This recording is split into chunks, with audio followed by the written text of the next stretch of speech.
Why Jesus turned water into wine. Among all the miracles Jesus performed during his earthly ministry, one stands out for its surprising simplicity, turning water into wine at a wedding feast in Cana at first glance. Some people wonder why the Son of God would choose such an ordinary situation for his first public miracle. Why not heal a blind man, raise the dead, or cast out demons? Why begin with wine at a wedding? The answer reveals profound truths about who Jesus is, what his mission was, and how God desires to work in human lives. The story is found in the Gospel of John. Jesus, his mother Mary, and his disciples were attending a wedding in Cana of Galilee. During the celebration, the hosts faced a potentially embarrassing problem. They ran out of wine.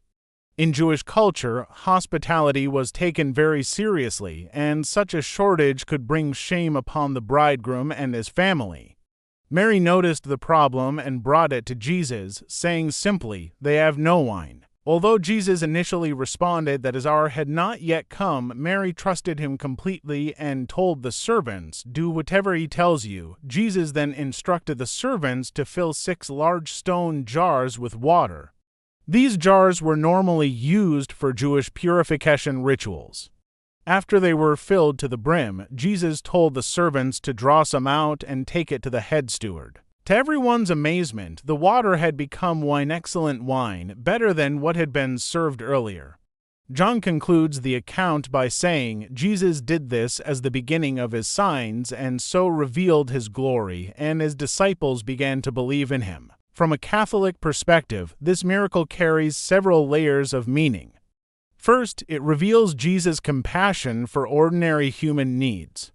The problem at Cana was not a life-or-death crisis, yet Jesus cared enough to intervene. God is concerned with the everyday details of our lives. Second, the miracle highlights the unique role of Mary in salvation history.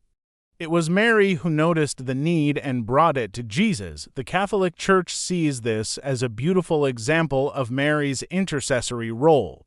She presented the need to her Son and encouraged others to trust him. Third, the transformation of water into wine symbolizes the arrival of a new covenant. The stone jars represented the old religious system. By transforming the water, Jesus signaled that something greater had arrived. He came to fulfill and perfect the old covenant. The abundant wine points toward the overflowing grace that Christ would bring. God's plan was not to improve the old order, but to transform it. This extraordinary abundance reflects the generosity of God. Abundant wine is often associated with the blessings of the Messianic age. Perhaps most importantly, the miracle points forward to the Holy Eucharist. In Catholic theology, wine becomes the precious blood of Christ. The wedding feast at Cana foreshadows the greater banquet that Jesus would establish through his passion, death, and resurrection. The setting of a wedding is also significant. Throughout the Bible, the relationship between God and his people is a marriage covenant. Jesus frequently referred to himself as the bridegroom.